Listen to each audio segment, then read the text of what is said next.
साथियों, आज मुझे पंचतंत्र की एक कहानी याद आ रही है जिसका शीर्षक था रंगा सियार।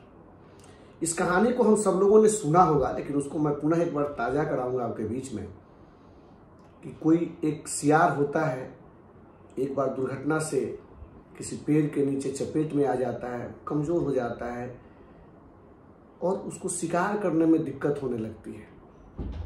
एक बार शिकार की खोज में वह जब जंगल से बाहर निकलता है तो गांव के कुत्ते उसके पीछे पड़ जाते हैं। शहरों के कुत्ते भागते भागते जान बचाने के लिए किसी ड्रम में कूदता है, टब में कूदता है। संयोगवश किसी रंगरेज धोबी जो होता है, उसने कपड़े रंगने के लिए जो रंग रखे थे, उसमें वो निकल के जब बाहर देखता है कि मेरा रंग जो है वो हरा हो गया है। वहां से निकल के जब वो जंगल की तरफ जाता है तो देखता है कि उसको देखते ही जंगल के सारे जानवर भागने लगते हैं। फिर उसके मन में एक बात आता है कि मुझे इसका फायदा उठाना चाहिए, और वो फायदा उठाने के लिए सबको आवाज लगाता है और कहता है कि तुम लोग जाओ, जंगल के सारे लोगों को बुला कर ले आओ, क्योंकि मुझे भगवान ने देवदूत बनाकर भेजा है सारे जंगल के जीवों की रक्षा करने के लिए। सारे जानवर इकट्ठे होते जंगल में। पहाड़ी की ऊंची चोटी पर बैठकर सियार अपनी बातों को रखता है कि मुझे भगवान ने, ब्रह्मा ने भेजा है। और सारे जानवर हतप्रभ है, शेर, चीता जो भी है, हाथी, सब लोग हाथी बल्कि आगे बढ़ के कहता है कि तो आप आदेश करिए। और वो आदेश करता है कि जितने प्रजा हैं मेरे लिए राजसी भोजन की व्यवस्था करे और मेरी बातों को माने। सब वैसे ही लग जाते हैं। दुर्भाग्य से एक दिन चांदनी रात में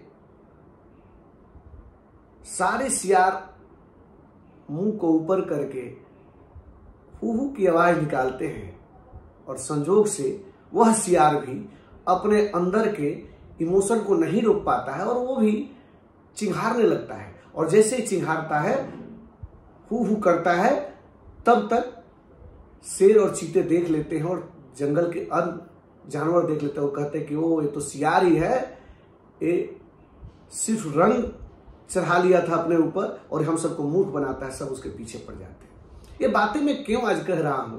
क्योंकि आज मैं देख रहा हूं कि देश में एक ऐसी सत्ता बैठी है जो अपनी कमियों को छुपाने के लिए अपने योजनाओं का नाम बदलती रहती है, अपने बातों का भाषणों का जो दौर है उसको बदलती रहती है और जनता के बीच में जाती है।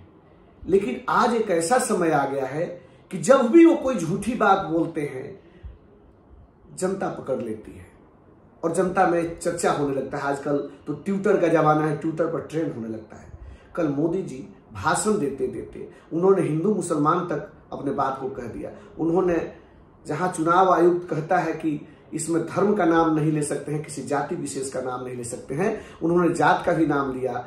उन्होंने बहुत सारे अनर्गल आलाप किए और जब उसकी कमियां पकड़ी गई तो पूरे देश के ट्विटर पर, सोशल मीडिया पर ट्रेंड करने लगे और सब लोगों ने कहा कि अब तो मोदी जी का पोल खुल गया है, लगता है अब जाने वाले हैं।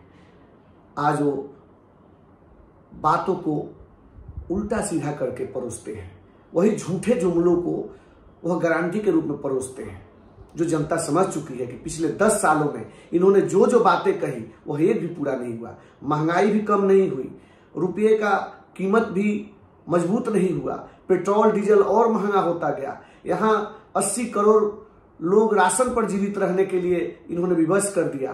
बेरोजगार और बेरोजगार होते चले गए। ये तो आंकड़ा ऐसा पहुंच गया कि देश के 85% युवा, पढ़े लिखे युवा बेरोजगार हैं।